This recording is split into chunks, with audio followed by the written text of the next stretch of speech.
point နဲ့ထောက်ပြီးတော့လှည့်မှာလားသို့မဟုတ်သူ့ရဲ့ဒီမှာဒီเนาะ group frame လေးရှိတယ်အဲ့ဒီ frame ပေါ်ကနေပြီးတော့လှည့်မှာလား okay ဒါဆိုရင်အဲ့မှာတစ်ခုရှိတယ် group ခွဲထားတဲ့ object နဲ့ explode ခွဲထားတဲ့ object မှာ rotation သုံးမယ်ဆိုရင်ဘာတွေကွာခြားလဲတဲ့ rotate ကိုယူပြီးတော့ explode ကွဲနေတဲ့ surface ပေါ်မှာသွားပြီးတော့ rotation လှည့်မယ်ဆိုရင် तू ကเนาะအကိုတို့ဘာတွေဖြစ်လာလဲဆိုတော့ stretch ဆွဲဆန့်တယ်လို့ဖြစ်သွားတယ် surface ကိုဆွဲလိမ်တယ်လို့ဖြစ်သွားတယ်။ဘာကြောင့်လဲသူဒီတစုတစည်းတည်းမရှိနေတဲ့အတွက်ကြောင့်အဲ့တော့ model ဒီ lane ထွက်ကုန်တယ်။ရမယ်နော်။စောင်းကုန်နဲ့ရွဲကုန်တယ်။အဲ့တော့ group ဖွဲ့ထားဖို့လိုတယ်။အဲ့တော့ rotation လက်မဲ့ object ဒီကနဦး selection ပေးထားခြင်းခံရမယ်။နော်ဆိုပါစို့ဒီကောင်ဖြတ်လိုက်မယ်။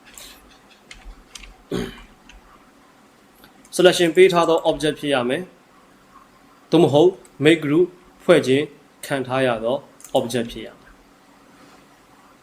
ဒါအရေးကြီးတယ်အဲ့တော့ group ဖွဲ့ထားတဲ့ object ကတော့ပို့ပြီးတော့လွယ်တာပေါ့သုံးရတာအဲ့ဒီအပေါ်မှာ rotation 2ကိုအလုပ်တယ်အဲ့ဒီမှာ direction ရွေးတယ်ပေါ့လေ blue axis click ထောက်တယ်သူက click ထောက်တဲ့အချိန်မှာ click ကို selection ပေးတဲ့အခါမှာเนาะတစ်ချက်ထောက်ပြီးတဲ့နောက်မှာနောက်တစ်ချက်ထပ်ဆောက်เนาะထပ်ပြီးတော့ထောက်ပေးရတယ်ရမယ်เนาะ first click second click เนาะအဲ့တော့ click နှစ်ချက်ပေးတယ်ပြီးမှဒီကောင်ကို rotation ပေးတယ်အဲ့တော့သူ့ကို rotate လှည့်မယ်ဆိုရင်အဖက်ဘက်ကနေလှည့်လို့ရတယ်เนาะ rotate လှည့်မဲ့ direction ကို click တစ်ချက်ထောက်ပြီးရင် direction ရွေးကိုက red axis တိုင်း sorry ကိုက red axis နဲ့အပြိုင်ကောက်မှာလား green နဲ့အပြိုင်ကောက်မှာလားကို choice လုပ်ပေါ့ပြီးသွားရင်ဒီကောင်ကို rotate လှည့်လို့ရတယ်အဲ့တော့အတိအကျတော့ model ဘဝနေပြီးတော့ rotation 2ကိုသုံးတယ်เนาะအဲ့တော့ rotate လှည့်တော့မယ်ဆိုရင် click နှစ်ချက်ပေးရတယ် first click second click okay စမ်းကြည့်အောင်နောက်တစ်ချက်ကတော့ကျွန်တော်တို့ scale 2ဖြစ်ပါတယ်သူကတော့အင်္ဂလိပ်အခရာ s ကိုနှိပ်မယ်ဆိုရင် scale selection 2ကိုရတယ်အဲ့တော့ scale ရဲ့အလုပ်တဲ့ပုံစံတွေကိုတစ်ချက်လေ့လာကြည့်တဲ့အခါမှာ point တွေကိုတွေးနိုင်မယ်သူက scale ဆိုတဲ့သဘောတရားက model ကိုအချုံးချက်လောက်တာဒါတစ်ခုပေါ့လေနောက်တစ်ခုကကျတော့သူက stretch ဆွဲဆန့် surface တွေကိုဆွဲဆန့်ကိုယ့်ရဲ့ point clear point တွေကနေလိုတဲ့နေရာကို direction ဒီနေရာကိုဆွဲထုတ်လို့ရတယ်ဆွဲဆန့်လို့ရတယ်ဒါကအဆွဲအဆန့်လောက်တာ scale ကတော့ဟောဒီ uniform scale about opposite point ကိုခေါ်တယ်ဘေးဘက်အချမ်းမှာရှိတဲ့အစွန်မှာရှိတဲ့ point တွေကိုပြောတာအဲ့ဒါတွေက scale point တွေပဲအဲ့ဒီ scale point တွေကထောက်ပြီးတော့အချုံးချက်လုပ်လို့ရတယ် stretch ဆွဲဆန့်လို့ရတယ် okay ဒီ point green blue scale about opposite point ကိုခေါ်တယ်သူကတော့အဲ့ opposite ကိုကြည့်ပြီးသူကယူတာ red green ဒါဆိုရင် green blue လို့မျိုးရွေးတယ်သူက scale and stretch နှစ်ခုလုံးကိုတပြိုင်တည်းအလုပ်တာရမယ်နော်နှစ်ခုလုံးကိုတပြိုင်တည်းအလုပ်တာ okay ဒါက scale 2နော် scale 2ကဲတလက်စာရေးပြောရလိုက်မယ် scale 2ပြီးတော့ရင်နောက်တစ်ခုကဘာလဲဆိုရင် flip လို့ခေါ်တယ် mirror ခောက်တာပါသူကတချို့သော model တွေမှာ mirror ခောက်တချို့သော model တွေမှာ rotation လှည့်လို့မရဘူးကိုတို့ဒီ rotate လှည့်လိုက်ရုံနဲ့ပြည်တယ်သွားတဲ့ဟာတွေမရှိဘူးအဲ့လိုအခြေအနေမျိုးတွေမှာ flip ကိုသုံးရတယ်သူကအဲ့ဒီမှာ axis တွေပေါ်တယ်ပေါ့လေ red axis green axis blue axis တွေပေါ်တယ်ပေါ့အဲ့ဒီ axis တွေအလိုက်လှည့်ထုတ်လို့ရတယ်ဟုတ်လား direction လှည့်လို့ရတယ် blue အလိုက် direction လှည့်လို့ရတယ်တစ်ချက်ထောက်ပြီးရုံပဲဒါ mirror ခောက်တာရမယ်နော်ဟိုဘက်ဒီဘက် mirror ခောက်တာ okay ကဲလိုက်စမ်းကြည့်ပါလိုက်မိလားရလားနောက်တစ်ဆင့်ကတော့အခုဒီမှာပြီးသွားဆိုရင် push pull ပြီးသွားတယ် rotate ပြီးသွားတယ် scale ပြီးသွားပြီเนาะ flip ပြီးသွားပြီ okay explode ခွဲလိုက်ဒီ surface ကို offset 2လို့ခေါ်တယ် offset ရိုက်တာသူရဲ့ shortcut က English အခရာ F တဲ့ F ကိုနှိပ် offset ရဲ့ selection 2ကိုရတယ်ရမယ်နော် English အခရာ F နော်အဲ့သူရဲ့ shortcut ပဲသူကအတွင်းအပြင်နှစ်နေရာကို direction ပေးလို့ရတယ်သူ direction ပေးတဲ့နောက်ကိုပဲ offset ကလိုက်ပြတ်တာအပြင်ဆိုရင်အပြင်ကိုပြတ်မယ်အတွင်းဆိုရင်အတွင်းကိုပြတ်မယ်အတွင်းကိုဘယ်လောက်တန်ဖို့သတ်မှတ်မလဲဆိုတော့အတိုင်းတိုင်းပေးလို့ရတယ်6လက်မှပေးမယ်တစ်ပေပေးမယ်နှစ်ပေပေးမယ်3လက်မှပေးမယ်10လက်မှပေးမယ်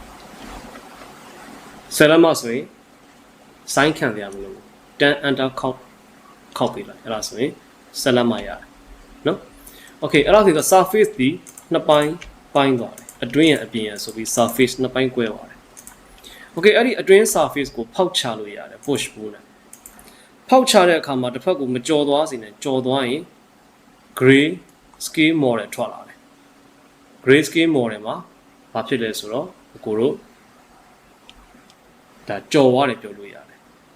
ဟိုကဒီပြ hollow ဖောက်ချင်တာမျိုးဆိုရင်သတိထားမယ်အချက်ကတချို့ကရှိတယ် selection 2ကိုကိုတို့ mouse ရဲ့ left click ကိုအသေးကြီးဖိထားတယ်ပြီးတော့အောက်ကိုတွန်းချရတယ်မလုပ်အောင်ဇက်ခနဲ့တစ်ချက်ထောက်ပေးလိုက်เนาะ click ကိုတစ်ချက်ပဲဇက်ခနဲ့ထောက်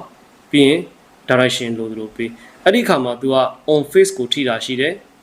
တစ်ဖက်က on edge မှာသွားထိလို့ရတယ် end point မှာထိလို့ရတယ်ဒီကြိုင် click ချပေးလိုက် auto hollow ပေါက်တယ်ရမယ်เนาะကဲလိုက်စမ်းကြည့်အောင်နောက်တစ်ဆင့်ကတော့ဗာလဲဆိုတော့ကျွန်တော်တို့ဒီကောင် make group ပြန်ဖွဲ့ပေးလိုက်เนาะသူနောက်တစ်ခုကတော့ကျွန်တော်တို့ဗာလဲဆိုရင်ဒီမှာ move အကြောင်းရှင်းပြမယ် okay move အကြောင်းမရှင်းပြခင်မှာ follow me to အကြောင်းရှင်းပြမယ်ကျွန်တော်တို့ဒီမှာ line တစ် line ဆွဲလိုက်မယ် line တစ် line ဆွဲလိုက်မယ်เนาะဆွဲလို့ပြီးသွားရင် cycle 2ကိုယူတယ်ဟာဒီ point လေးမှာသွားပြီး click မချအောင်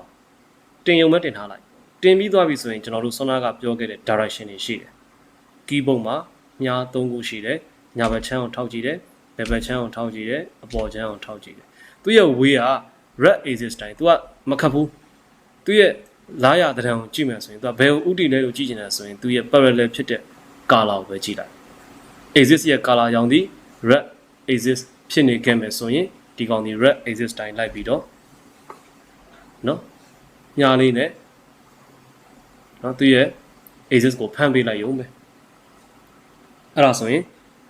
ရပြီအဲ့မှာကိုယ့်ရဲ့ site area အစားအကြီးသေးလို့သလိုပေးလိုက်ပေါ့ပြီးသွားရင်အဲ့ဒီမှာဘာကိုအဓိကပြောချင်တာလဲဆိုတော့ control ကိုဖိပြီးတော့ selection တွေပေါင်းကောက်လို့ရတယ်အဲ့ကောင်ကျွန်တော်တို့က S selection လို့ခေါ်တယ် selection ပေါင်းကောက်တာ control ကိုဖိထားရတယ်မလွတ်အောင်အဲ့တော့ဟောဒီရဲ့ line သို့မဟုတ် edge ဆိုတဲ့เนาะ line တွေကို selection ကောက်သွားတယ်အဲ့တော့ selection တစ်ခါကျတော့မှားကောက်မိတာရှိတယ်တနည်းအောင်ပေါ့အဲ့ခါကျရင်အစဆုံးပြန်ကောက်စရာမလိုဘူး shift ကိုနှိပ်ပေးရတယ်အဲ့တော့ပြောချင်တာကတော့ကျွန်တော်တို့က control ကိုဖိပြီးတော့ selection ကောက်မယ်ဆိုရင် S selection shift ကိုနှိပ်ပြီးတော့ selection ကောက်မယ်ဆိုရင် remove selection remove เนาะဖယ်ထုတ်ပလိုက်တာလက်ရှိ selection ကောက်ထားတဲ့အပိုင်းကနေပြီးဒီကောင်ကို shift ကိုနှိပ်တဲ့အခါကျရင် plus sign ရဲ့အောက်မှာ minus sign လေးပြလိုက်အဲ့ဒါက remove ခြံပေးခဲ့တာ okay ပြီးတော့ရင် control ဆက်ကောက်ပြီးတော့ selection ထပ်ကောက်ပါလဲရတယ်အဲ့အချိန်မှာတော့ selection ဂျားထဲမှာသွားမပေးမိဘူးလို့လေ selection ပေးလိုက်မြင်တော့အစားဆုံးပြန်ကောက်ရတော့မယ်အဲ့တော့ selection ကောက်တဲ့အခါမှာလည်းကျွန်တော်တို့က window selection cross selection တွေရှိတယ်ရမယ်နော်ဒါပုံမြန်တယ်မဲ့လွန်သွားရင်တော့တစ်ဖက်က surface တွေပါပေါအောင်နေမယ်သတိထားပြီယူတဲ့နေရာဒီအချင်းကျယ်ကိုမှန်းပြီးတော့ယူပါမယ်ပြီးသွားရင်တော့ follow me to ကိုသုံးတယ် surface ကိုထိပေးလိုက်တယ်တခါတည်း revolve ပတ်သွားတယ်ရမယ်နော်သူရဲ့လမ်းကြောင်းရှိဖို့လိုတယ်အဲ့ဒီလမ်းကြောင်းတက်တဲ့မှာ surface ပြီးသွားရင် selection ကောက် follow me to နဲ့ပတ်ချပလိုက်ရေးပိုက်တို့နောက်ပိုင်း skirt တို့နော် corner line တို့အဲ့ဒါလေးကစားလို့ရတယ်အမှန်ဒီပိုင်းတွေပါလိုက်ကစားလို့ရတယ်နော်ကဲအချိန်ခဏပြီမယ်လိုက်လုပ်ကြည့်ပြီပြီးရင်နောက်ဆုံး အနေနဲ့ကျွန်တော် move အကြောင်းရှင်းပြမယ်အဲ့ဒါပြီးရင်ကျွန်တော်သင်တန်းဆင်းပြမယ်ဆက်ကြည့်ရဆိုတော့ကျွန်တော်တို့ဒီမှာ line တစ် line ဆွဲတယ်ပေါ့